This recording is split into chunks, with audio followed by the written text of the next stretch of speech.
करेंगे पाठ 8 साक्षात्कार पढ़ना। बच्चे साक्षात्कार क्या होता है? साक्षात्कार होता है इंटरव्यू, किसी के इंटरव्यू के बारे में पढ़ना। हाँ जी, इसका उद्देश्य क्या है हमारा कि साक्षात्कार पाठ पढ़कर विद्यार्थी सीधे अनुमानित विवेचनात्मक राय आधारित प्रश्न पूछ पाएंगे और उनके उत्तर भी दे पाएंगे। इस पाठ के मुख्य शब्द है साक्षात्कारकर्ता और साक्षात्कार प्रदाता। साक्षात्कारकर्ता होता है बच्चे जो इंटरव्यू कर रहा हो, कर्ता का मतलब क्रिया करने वाला, कर्ता जो इंटरव्यू कर रहा हो। साक्षात्कार प्रदाता, दाता का मतलब क्या होता है? देने वाला, जो इंटरव्यू दे रहा हो। साक्षात्कारकर्ता मतलब जो किसी से प्रश्न पूछ रहा है, और साक्षात्कार प्रदाता जो प्रश्नों के उत्तर दे रहा है। कल मैंने टीवी पर फुटबॉल खिलाड़ी सुब्रता पाल का साक्षात्कार सुना।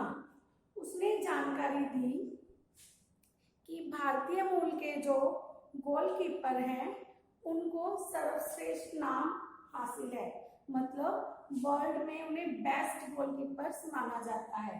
तो इस इंटरव्यू से क्या पता लगता है कि उसने भारत के गोलकीपर्स की परफॉर्मेंस के बारे में, उनके रैंक के बारे में हमें जानकारी दी। क्या आपने किसी का साक्षात्कार देखा, सुना या पढ़ा है?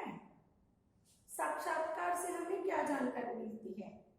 बच्चे, साक्षात्कार जब हम किसी का सुनते हैं, पढ़ते हैं, तो हमें उसके जीवन के बारे में, उसके जो खेल है या वो किसी और फील्ड में काम करता है उसके बारे में हमें जानकारी प्राप्त होती है। जैसे मान लो कोई खिलाड़ी का इंटरव्यू है तो उसके जीवन से रिलेटेड उसने कैसे गेम शुरू किया, कैसे उसने खेलना शुरू किया, क्या क्या खेला और उसकी विशेषताएं क्या, ये सब प्रश्नों के हमें उत्तर मिलते हैं। किसी का भी जब हम इंटरव्यू लेते हैं तो हमें उसके बारे में जानकारी प्राप्त होती है। बच्चे, इसके लिए आप अपनी उत्तर पुस्तिकाएं खोल लें और अपने साथी के साथ मिलकर आपका जो पाठ्य पुस्तक में पाठ 8 है, कैसी रही आपकी यात्रा, वो आप पढ़िए। उसमें क्या है, एक युवा दंपत्ति का इंटरव्यू छपा हुआ है, साक्षात्कार छपा हुआ है। तो इसके लिए आपका जो एक साथी है वो साक्षात्कारकर्ता बन जाएगा और एक प्रदाता, मीन्स आप दो फ्रेंड्स मिलकर पाठ को पढ़िए। एक साक्षात्कारकर्ता की इंटरव्यू लेने वाला और दूसरा इंटरव्यू देने वाला बन जाएगा। और अपनी उत्तर पुस्तिका भी खोल लीजिए और प्लीज आप उसको पढ़िए और ध्यान से पढ़ना।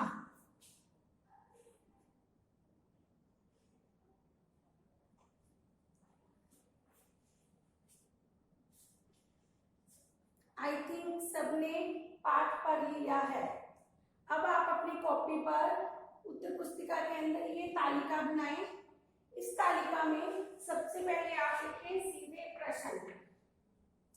सीधे प्रश्न लिखकर एक लाइन लगा लो। फिर सेकंड में आप लिखिए अनुमानित प्रश्न। अनुमानित प्रश्न लिखने के बाद थर्ड आप लिखोगे विवेचनात्मक प्रश्न। और तालिका के फोर्थ बॉक्स में आपने लिखना है राय आधारित प्रश्न। राय आधारित प्रश्न सबने लिख लिया बच्चे? अपनी अपनी कॉपी में लिखिए सबसे पहले सीधे प्रश्न, फिर अनुमानित प्रश्न, फिर आप लिखिए विवेचनात्मक प्रश्न और फोर्थ आपने लिखना है राय आधारित प्रश्न। बच्चे, जब आप ये प्रश्न लिख लोगे तो मैं आपको बताती हूँ कि ये प्रश्न कैसे होते हैं।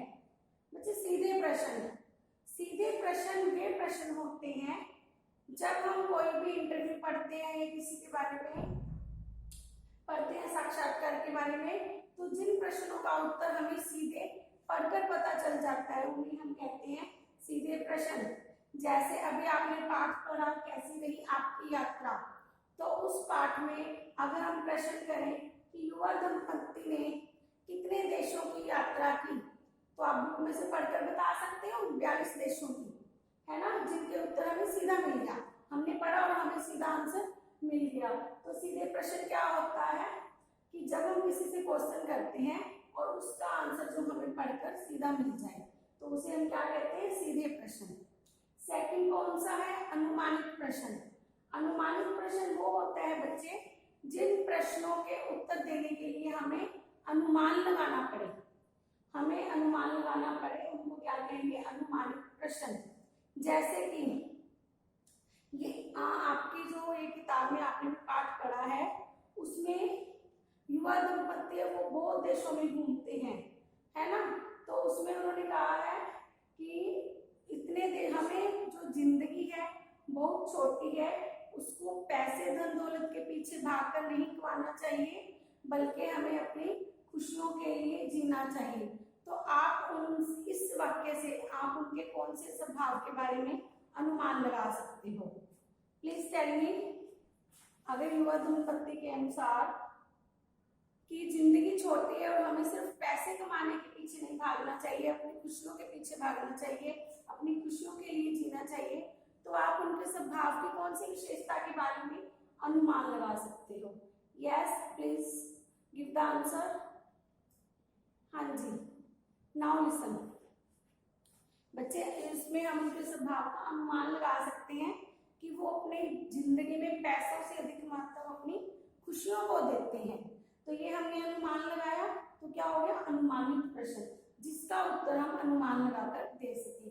नेक्स्ट हमारा है थर्ड टाइप, विवेचनात्मक प्रश्न। विवेचनात्मक प्रश्न का क्या होता है, जब किसी प्रश्न का उत्तर हमें विवेचन करके, गहराई से विश्लेषण करके, उसके बारे में तथ्यों के बारे में पढ़कर जांच करके हमें उत्तर मिले, तो हम उसको क्या कहेंगे, विवेचनात्मक प्रश्न। जैसे कि मोस्टली ये जो क्वेश्चन होते हैं ना, इनकी तुलना होती है, तभी हम विश्लेषण करेंगे। जैसे कि मान लो दंपत्ति ने आइसलैंड और भारत दोनों की यात्रा की, उनको क्या पसंद आया और क्यों। देखो इसमें हमें विवेचन करना पड़ेगा, उसको गहराई से पढ़ना पड़ेगा पाठ को। दंपत्ति ने आइसलैंड की यात्रा की, वहां पे उनको एक खुली सड़क से प्यार हो गया, उन्हें वो बहुत अच्छी लगी, उनको आइसलैंड इसलिए बहुत पसंद आया। सेकंड, भारत जो है, भारत उनको बहुत अच्छा लगा क्योंकि यहाँ पे डिफरेंट टाइप्स के कल्चर हैं, यहाँ की जो संस्कृति इतिहास वगैरह उनको बहुत अच्छा लगा, इसलिए उनको भारत भी पसंद आया। तो दोनों में तुलना हो गई और हमें तथ्य को गहराई से पढ़ना पड़ता है, तब हम विवेचनात्मक प्रश्न का उत्तर दे सकते हैं। तो विवेचनात्मक प्रश्न वह होता है जिसको हम विश्लेषण करके गहराई से उत्तर दे पाए। तो राय आधारित फोर्थ हमारा है क्वेश्चन, राय आधारित प्रश्न। राय आधारित प्रश्न क्या है बच्चे, जिन प्रश्नों के उत्तर में हम अपनी राय दे सकें, हम अपने विचार रख सकें। जैसे क्या इतने देशों की यात्रा करना ठीक है, आपके विचार से बताइए। अगर आपको क्वेश्चन किया जाए कि क्या आपके विचार से इतने देशों की यात्रा करना ठीक है, तो आपका क्या विचार है, आपकी क्या राय है। तो जिसमें आप अपनी राय देंगे वो कौन सा प्रश्न होगा, राय आधारित प्रश्न। देखो आप कह सकते हो कि हाँ इतने देशों की यात्रा करना सही है, क्योंकि इससे हमें अनेक देशों के बारे में जानकारी प्राप्त हो सकती है। और अगर आपको विचार में ये सही नहीं लगता तो आप ये भी कह सकते हो कि ये सही नहीं है, पर जो भी हम उत्तर दें हमें साथ में उसका कारण भी देना पड़ता है। तो आपने जो भी पाठ पढ़ा, कैसी रही आपकी यात्रा, अपनी कॉपी में ये तालिका बना के इन सब के नीचे एक एक सीधे प्रश्न के नीचे एक प्रश्न और उसका उत्तर लिखे, अनुमानित प्रश्न के नीचे अनुमान लगाया हुआ एक प्रश्न और उसका उत्तर लिखे, विवेचनात्मक प्रश्न के नीचे विवेचनात्मक प्रश्न लिखे और उसका उत्तर, राय आधारित प्रश्न के नीचे राय से आधारित प्रश्न और उसका उत्तर। एक बार दोबारा से देख लो, सीधे प्रश्न वो होते हैं जिनके उत्तर हमें पढ़कर सीधे मिल जाते हैं। अनुमानित प्रश्नों में क्या होता है, जहां पर हम प्रश्नों के उत्तर का अनुमान लगाते हैं।